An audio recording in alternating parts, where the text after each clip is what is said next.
from corporate America, being told that you got to cover it. Right. And then in entertainment, being told, I sound country, or I sound ignorant. Right.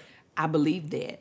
And so I took acting classes and, learned how to cover it. But I also learned how to code switch very early as a little girl, watching my mama talk to bill collectors and change her voice. I'm like, oh, that's how we got to talk to people, Talk to family, friends one way, talk to... Exactly. And I did that. Right. But I did it for so long, I kind of lost myself for a little bit. Right. But now, honey, these last 6 years has been my freedom walk. Right. And I never covered anymore. I think the thing I'm most proud of is I've done it all just being me. That's my biggest accomplishment, never conforming in this season of my life. Right. In today's world, having your own cooking show and being a celebrity chef is simply a matter of deciding to do it. If you're tired of conforming and code switching to make other people feel comfortable, or you're tired of people trying to pigeonhole you as a chef because of what you look like, if you're black, you have to cook soul food, or if you're Asian, you have to cook Asian food, etc., you can complain about these things, or you can do what Tabitha Brown has done and create your own platform where you can be yourself, showcase the full spectrums of your talents, and lead the dialogue on food however you see fit. Have a company ever tried to change the way you do content? Oh, yeah. Even after the success that they've seen you enjoy, they're still willing to try to change what you do, how you do. Honey, yes. What? But people are crazy in the world. They know what they love you. And then they say, we love exactly what you do. Now, we want to show you this video. And then they play the video, and the people don't look like me. And they say, if you could do it a little bit like this. No.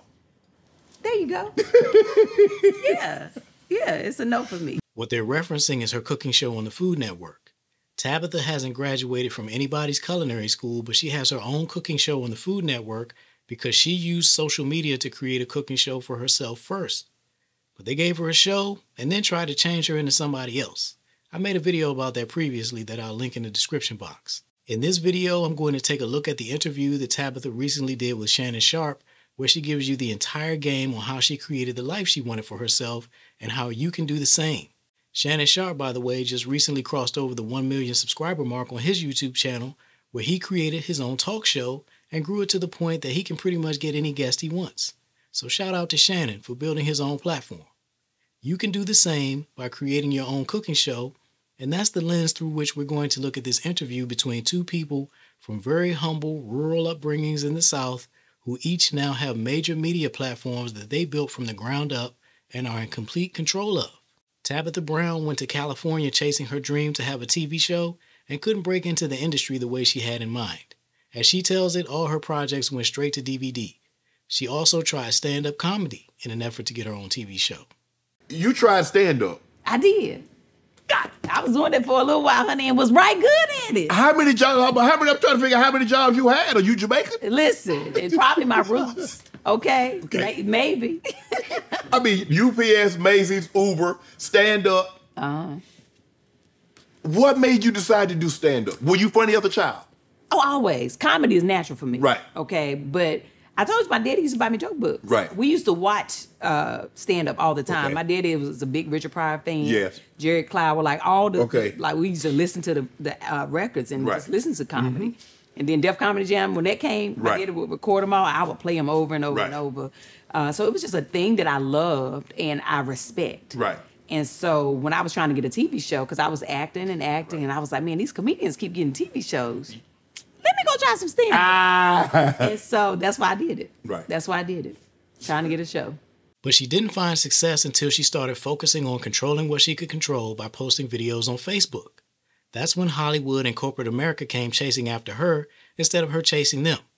That's what happens when you know you have talent and you create opportunities for yourself instead of waiting for someone to give you something. You didn't meet anybody in LA. How did this start to take off? I read that you did you critiqued Whole Foods, a vegan The sandwich. Yes. And from 50,000 views to 1 million views, and that was really the launching or the jumping off point for you.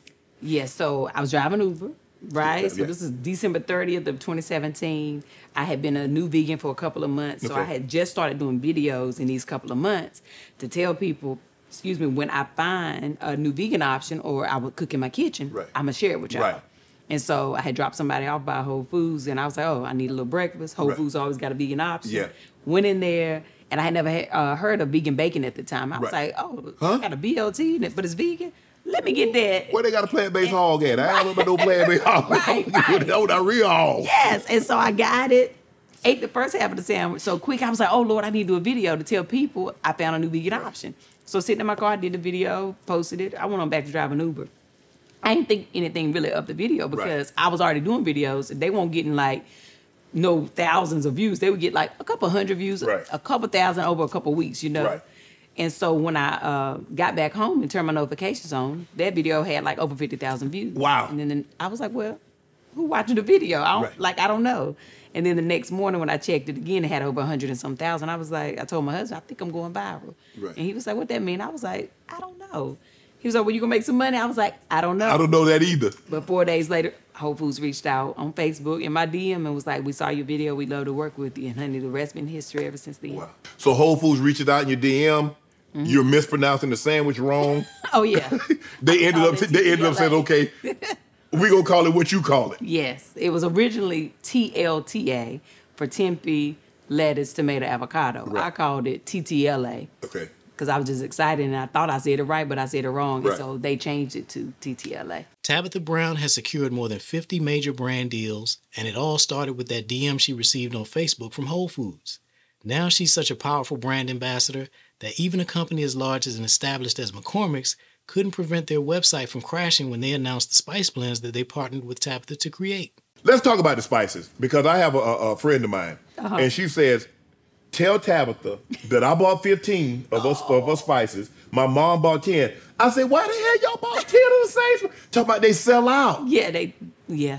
In the beginning, the first time I dropped Sunshine was my first season. Right. It sold out, I think, in 26 minutes online.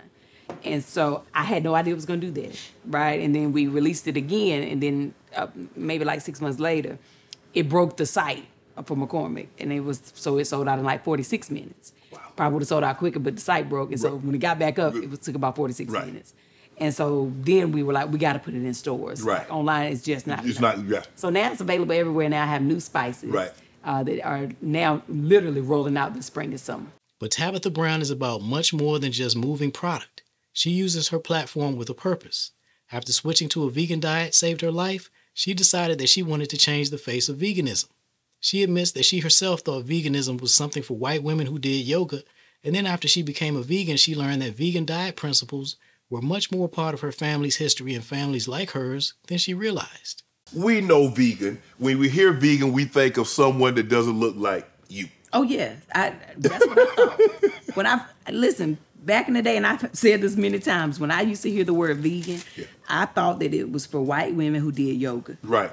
I did. Yes. And nobody was really vegan. I heard of vegetarian. Right. And then I thought, well, if that's not the case, it's the people who walking around picketing, and they wearing the blood all over them and doing that type of activism. Okay.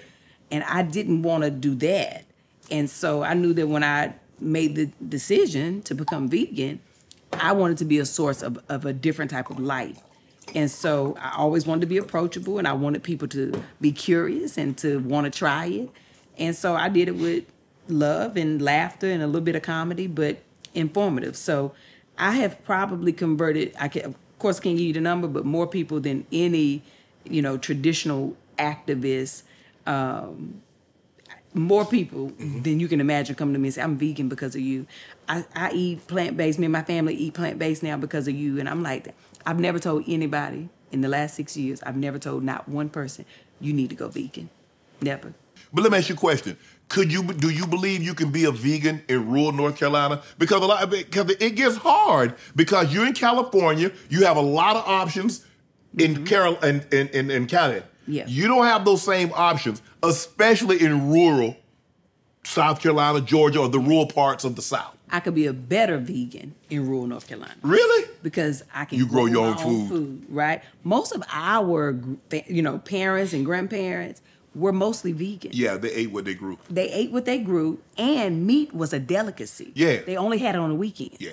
My daddy was 1 of 12. My daddy always said, he said, until you became vegan, I never thought about it, but we only ate chicken on Sundays. Mm-hmm. He said, we only ate pinto beans and from the garden. Beans and collard greens and mustard greens. And greens during the week. Right. He said, well, we had fatbacks and greens, though. We had the fatbacks. We had to have some fatbacks, some turkey necks. That's only if y'all had. That was special occasion, though. You didn't get. It wasn't all the time. Yeah, right.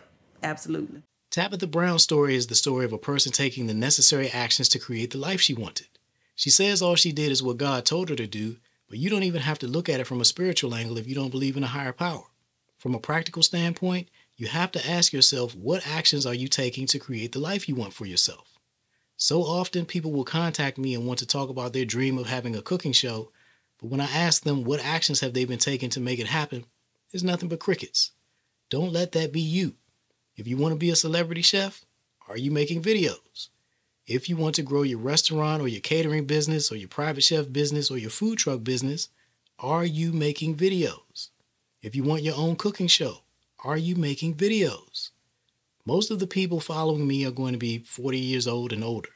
That means you were an adult before the internet as we know it existed.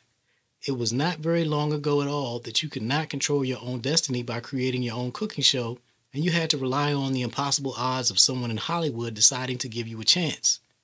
Now, as Shannon says, and as Goldman Sachs says, they are printing money. In content creators, what you do, there's a space for it, but it's a limited people that's in that space. How is it? Are you guys friendly? Are you receptive to one another? Is it cutthroat? Oh, and I love everybody. Does everybody love Tab? There's enough room for everybody. Right, so I never compare myself to anybody. Right. I don't really care what nobody else do. I applaud everybody. Right. We all different. So since they print money, we shouldn't try to backstab, and undermine somebody else to keep. What God has for me is for me. What He has for you is for you. There's nothing we can do to stop that. What's out here for you? And you don't need anybody to give you a chance to get it, because you can control your fate and write your own story just like Tabitha Brown has done. Success leaves clues, and Tabitha didn't just leave clues, she left a turn-by-turn roadmap. All you have to do is follow it. So I'll leave you with this question. That big dream of yours, that vision of your life that you have, what actions are you taking on a daily basis to make it happen?